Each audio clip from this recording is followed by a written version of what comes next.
Bitawan mo ko, Ma. Hindi ako plastic. Ayoko naman ganitong drama.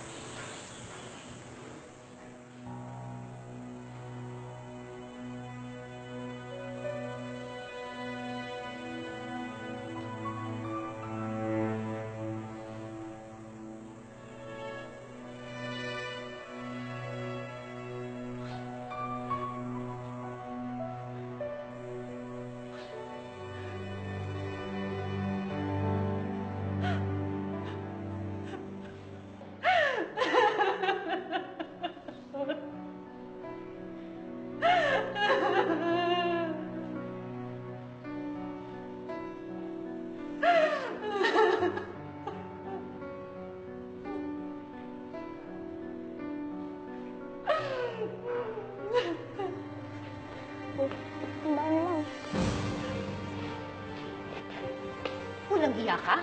Anong ginawa mo sa anak ko? Wala po akong ginawa sa kanya, Ma'am Irene.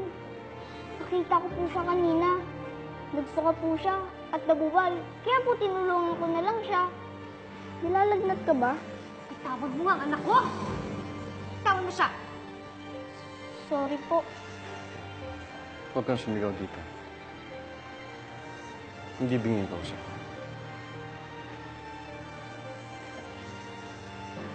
Dalhin siya sa ospital ko kailangan. Opo, Mr. President.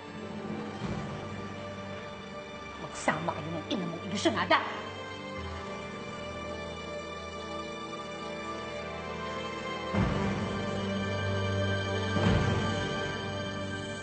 Nagsinungaling ka sa akin, Nak.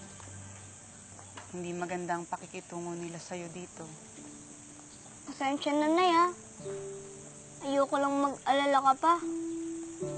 Saka po, alam ko po, babait din po sila sa akin. Kasi po, babait po akong bata, di po ba? Tama ka, anak.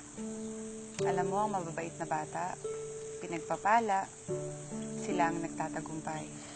At sila ang tinutulungan ng Diyos. Talaga po, Nay? Oo naman. Ang mabubuting taong tulad mo, mahal yan ng Diyos. Kaya, anak, huwag kang magsasawa na gumawa ng mabuti sa kapwa, ah. Maging matatag ka. Maging matapang. Huwag na huwag ka susuko kapag sinusubok yung pagkatao mo. O, sige na, aalis na si nanay.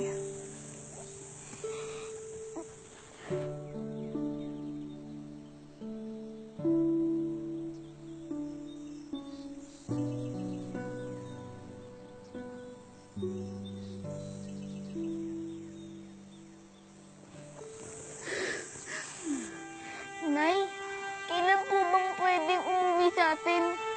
Kasi po, sabik na akong makasama ka eh. Puno na. Okay ka na at meron ka nang napatunayan sa sarili mo. Ang tagal po puno na.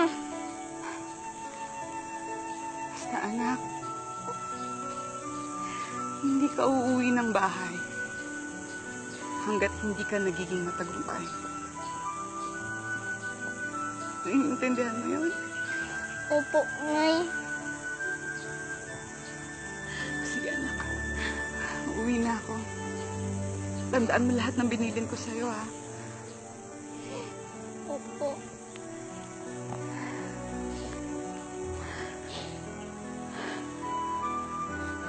Nay! Mag-iingat po kayo, ha? Mahal na mahal ko po kayo.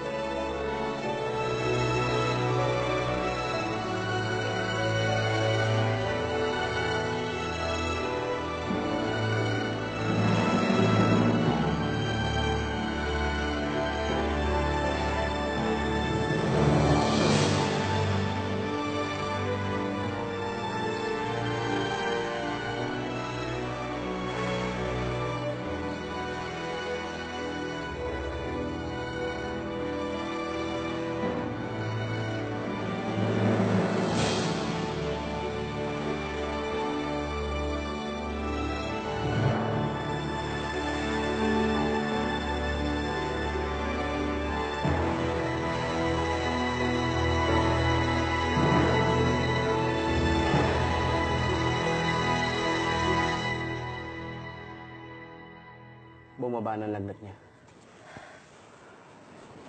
Magiging maimbing ang tulog niya dahil sa binigay sa kanyang gamot. Mabuti naman kung ganun. Akala ko kung ano nang nangyari sa kanya eh.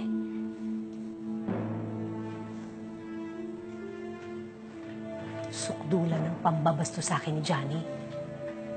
Kita mo ba? Kinampihan na naman niya si Sonia kanina. Ginawa niya lang yung para kay Takbo na rin. Paano naman ako? Paano kami ni Michael?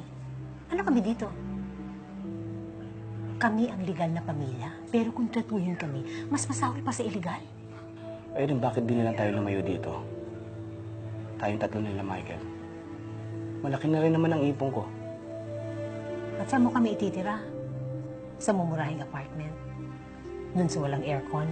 Hihiga kami sa lumang kutsyon. Ano ba naman, Henry? Ano pa mangyayari dito? Alam mong hindi ka na rin namamahal ni Johnny. And the feeling is mutual. Hindi ko siya mahal. Ang milyones lang niya ang mahal ko. Yan bang totoo? Oo naman. Ikaw nang mahal ko ngayon, Henry. Pero hindi ako papayag na mauusan ako ni Sonia at ng bastardo niya. Hindi kami aalis ni Michael sa mansyon. Si Michael ang magmamana ng kumpanya at hindi ang takbong yan.